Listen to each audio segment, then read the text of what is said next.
Thank you very much, Your Excellency. First of all, I want to start by saying that this is a very important occasion because under tripartism arrangement, Your Excellency, this is where we belong. I want to recognize your Deputy, Brother Rigathi Gachagua, and also to recognize the chairperson of the Council of Governors, Sister N. Waiguru.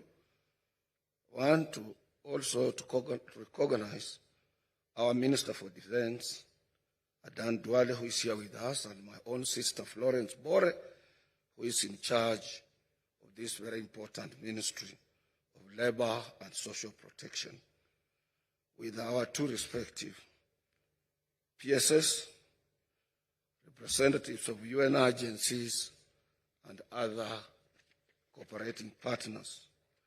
I will try to be very brief because I'm told my time I've got to share it with my twin sister, Jacqueline Mugo. First and foremost, let me thank you, Your Excellency, for taking personal initiative and commitment on issues related to social security. I wish to equally appreciate the efforts being made by our parent Minister for Labor under the able leadership of our sister Bore. Sister Bore, historically, she came from us. She's part of the labor movement in this country, and she understands the dynamics in social protection and labor movement per se.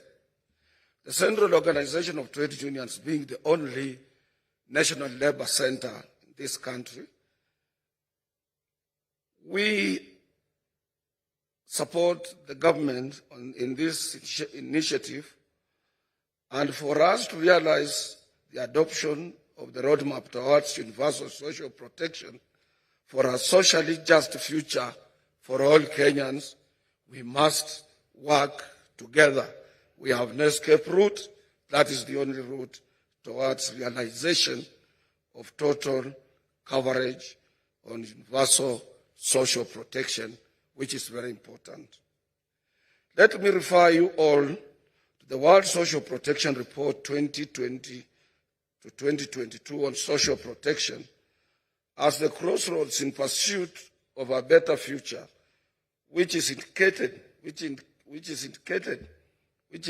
that the road requires building permanent universal protection, social protection systems to provide adequate and comprehensive coverage to all and guided by the effective tripartite or under tripartism arrangement as anchored to the International Labour Organization that regulates the world of work and that comes up with both recommendations and international labor conventions that protect and urge member states to take keen interest in providing social protection to its citizens.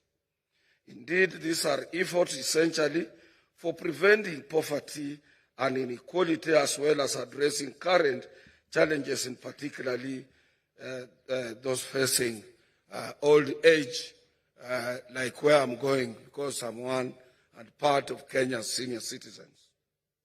Your Excellency, if you don't have hope when you are retiring, or when you are leaving your employment, or you are having hope against hope, since you didn't have anything in place to lay your hands on, no social protection, you can hardly take 3 months leaving.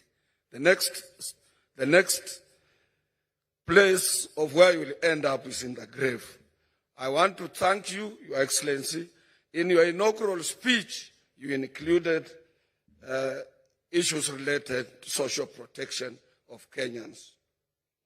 However, let me call upon those running other occupational pension schemes not to view the changes and the seriousness you have taken to transform National Social Security Fund as a threat.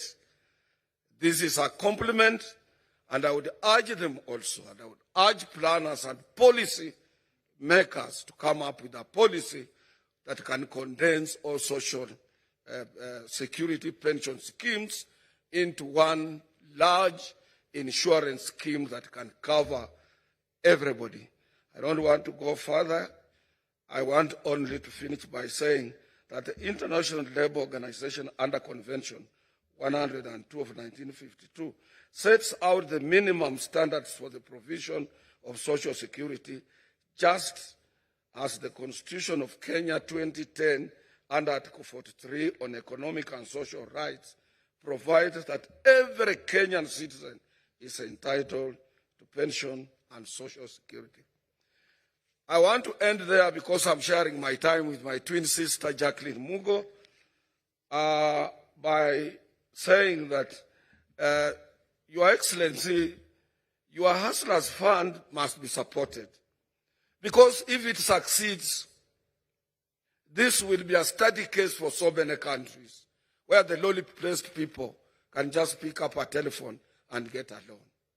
It's not easy, it has never been practiced elsewhere, and you shouldn't abandon this area of social protection.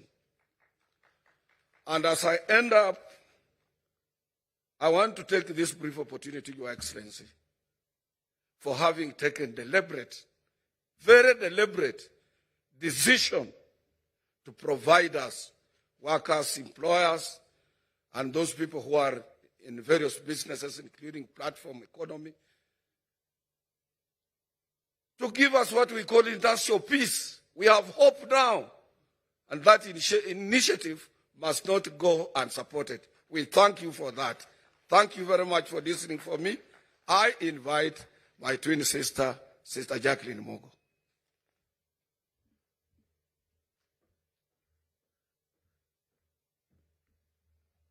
But sometimes, Your Excellency, becomes very difficult when we want wage increases. Your Excellency,